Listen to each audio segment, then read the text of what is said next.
My first year, I just sold basically. So 403,000 sold personally. Yep. How much did you gross that year? Do you remember? I grossed like it was like 325, 315. I had good persistency. So I grossed like 320. And I netted like 225. I spent a lot on leads. Yeah. How much spent on leads?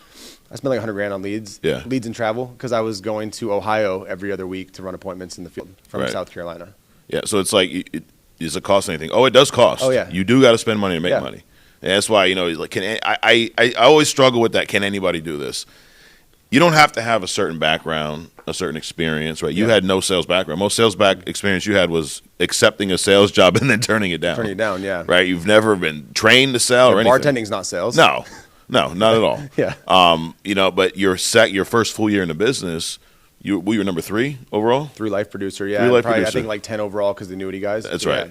Yep. But it just goes to show you that background doesn't matter. But I will not say anybody can do this. No. Because most people would be unwilling to spend $100,000 on leads in their first full year. Yeah. Because they're focused on the wrong things. It's all perspective. I think what I figured out was I just found people who are doing it already, like Sean and different people, and when they would give me advice, I would just try it. Yeah. Like someone was like, "Hey, we have mortgage leads open in Ohio." I lived in South Carolina and I had no money. And they're like, "You want to lock them out?" I'm like, "How much going to cost a month? $4,000." Yeah. My credit limit was like $2,000, and I had like $2,000 in my bank account. But I said, "Yeah." I'm like, "Screw it. Why not? What do I have to lose?" Yeah. And that was always my mentality. Like, what do I have to lose? I'm already broke, so who cares? And then you went on a travel trip. And then and what happened was I went on that travel trip, and the entire plane flight there, I was like, I am pretty broke. Like, if this doesn't work, I'm probably going out of business. Yeah. So the entire time I remember the whole flight, I sat there like scrunched between 2 people and wrote out my in-home exactly how I wanted it to go. I'm like, okay, like I'm going to do exactly this when I get in there. And it's funny because it's like everyone knows what to do to get 6-pack abs, or everyone knows what to do, like be financially to save money. Like everyone knows what to do, but until you have to do it, you don't do it. And that was the back against the wall moment where I had to make this work. I never sold $10,000 a week. I went out there 3 days, sold like $12,000. Yeah. Because I had to. Because if I didn't, I was gonna have no money left to be out. I wasn't gonna be able to pay rent. We were screwed. Absolutely. But my back was against the wall. I was flying to a different location. I remember on Allegiant Airlines flying to Cincinnati, Ohio. Never been to Ohio in my life. I had a bunch of appointments set, and I'm like, these leads are $50 a lead, and they're coming out every week no matter what. I'm not gonna roll up leads. Like, this has got to work. So you had this area locked out. Yeah. So like for those of you who knew, you're doing different type of leads. Locked out means you are agreeing to take any lead that comes in. Yep. And you got to pay for it. Yeah. So if 100 leads come in, you're on the hook. Right. Right. So how often were you going out to Ohio? I was going out there every other week, and then I kept adding areas. So at one point when I had Ohio, Dayton, Indianapolis, and Columbus, and I'd go out there and I'd run for like a week, and I'd go bounce between all those places and come back home and go back the next week. Yeah. So I was gone. It was East and I were looking at this the other year. Before we figured out how to do virtual sales, there was one point where him and I each took a close to 100 flights in a year. I bet. Because we were flying all over the place, building all over the place, had leads everywhere, going all over the country. And it wasn't because we wanted to do it, it's because we had to do at the time to make it work. Yeah. You know? At what point did you tell your mom and dad you were doing this? Probably about 6 months in. Yeah. So you're already making some money. I was making good money at it. I was probably netting $15,000 a month. Okay. You know, What'd they say? I was like, look, I'm doing this insurance thing. They're like, are you going to go back to school? I'm like, no, I'm not going to. I like it. I feel good about what I'm doing. And, I think I'm going to do this and give this a real shot. Yeah. And I remember I told my dad, I'm like, I like it because it's like what you always taught me with, I feel really good because I'm helping people. Yeah. With something they need. It's just a different way than you do it. Right. I was like, that's cool. That's awesome. Yeah. So at age of 25, grossed $1 million. Yeah. This may be a loaded question, but how'd you do it? So I think I kept the same exact schedule when I was first year, second year, third year, where I was running 30, 35 appointments a week. Yeah. I think what a lot of people do is as they get better, they start working less. Yes. What I did was like I just kept this, and I'm just a big like disciplined schedule person. I do the same thing every day. Like people are like, you work out every day. I'm like, I wake up at the same time every day. I work out every single day. I go to my office every single day. Like I just do this. I just am a creature of habit. Yeah. And so I had the same schedule, you know, and I just kept running 30 appointments. But instead of me closing 8 of them, I started closing 15 of them a week, you know, or 20 of them a week. And I got pretty good just by doing it for so long. Yeah. Not because I got good, but I knew who to push. I knew who not to push. I got better at people showing up to the appointments. Well, it's a good point, though, because everyone thinks that they're missing some piece. I need to get, his sales trick. It's just, it comes with confidence. reps, dude. Most of it was confidence. That's it. I'd sit down with you, go, Mike, I know you filled this out because you need it. Right. I'm not here to waste your time, BS you. Like, let's get this taken care of. Yeah. And like and I'm not the young salesperson stumbling around like, oh, like, hey, let me explain mortgage protection. You're like, okay, that dude's trying to help me. But the only way to get from that young salesperson to the guy going, hey, man, I know you need this, is repetition. 30 appointments a week for 3 years, then you get good. Yep.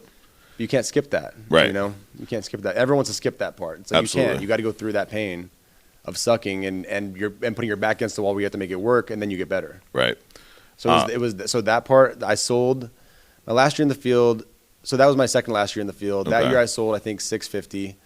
And then I started recruiting that year too. So you probably made half of your $1 million off your own sales. Yep. So about $500K, right? Yep. And then the rest was overrides. It was overrides. How big was your team? By the end of that year, we were doing about 150 grand a month. But I was making good overrides because everyone was direct to me. I didn't have any managers. Yep. I had a little bit of spread because I had good comp from selling a lot. So, and people always are like, man, you have to build a team doing $1 million a month to make some money. I'm like, I was doing 150 grand a month. Yeah. I probably had 20% spread on my whole team, so I was making a good 20 to 30 grand a month net from my overrides at 200 grand as a team. But you had guys selling though. Because I had guys selling a lot. It was like 10 of us and everyone was selling 30, 40 grand a month. Right. And it was profitable. I didn't lose any people. No one turned over because everyone was selling. Yep. Did it shock you at the end of the year to see like where you went, where you were the year before, where you grew to? 25 years old, grossed $1 million. Was any of that shocking? So I didn't even realize I grossed $1 million until it went through April that year. My accountant texted me. He's like, "Hey, we need to get together and do a meeting." Yeah. I'm like, "Dude, I'm so busy. Let's do it in October. We'll file in October." And then so October that year comes around. He's like, "Hey, we have to do this." And like I'll push it till October, but I always pay my taxes every year. I've never missed. I've never filed late, but I've always pushed it to the extended time. Yeah. So in October of that next year, we looked at it, and he goes, "You grossed $1 million." I was like, "Oh, for real?"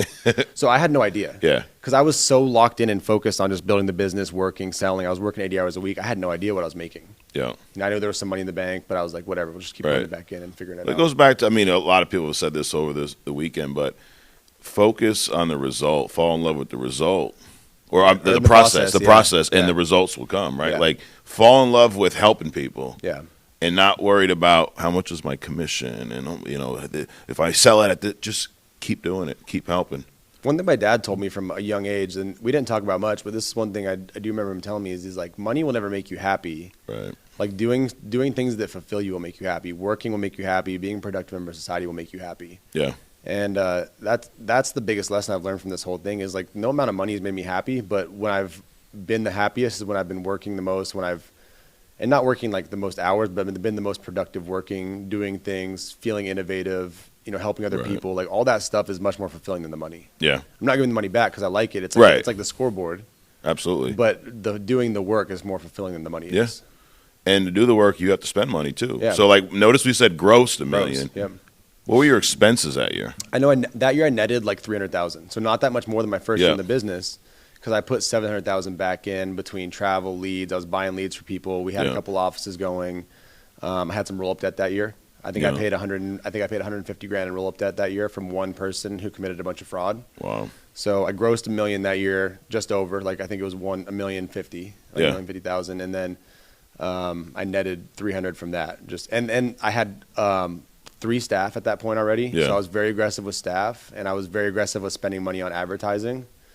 Because I knew my goal was always, and Sean taught me this, like my goal was to grow the gross number, to just get the gross number as fat as you can get the gross number, and then figure out the net later. But like you want to, like it's a lot of people do it backwards. They try to have such a good like ROI, like EBITDA margin, all this crap early. Right. None of that stuff matters. No. Like it's a lot easier to get your gross number big and then refine your processes and then have the net look really good. 100%. And I was understood. So that was in that phase. I was like, I'm just trying to get as fat as possible, like put everything back in, pay all my bills, of course, keep a little money, but like how big can we get the money coming in, and then we'll trim up the expenses later. Right. I think a lot of people, they think too short term. Yeah. Right? Like how much can I make this year? Yeah. But what you did that year, you grossed $1 million. It wasn't about what you were going to net that year. Yeah. It was about the next year, that you were building a foundation for what's to come versus how much can I keep day one. Yeah.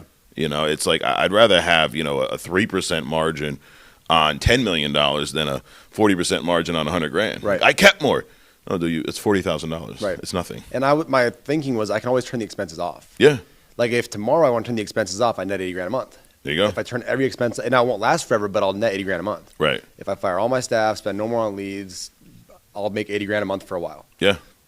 Absolutely. And then the couple years after that is when I started being a little bit more strategic with, where we're spending money. But at that point this is a testing phase, right? And I remember people like Sean or Andrew, other people in the business would call and they go, I found this lead vendor. You want to try this? I found this recruit. And I always wanted to be the person people went to no matter what, because I was always down for everything. Yeah.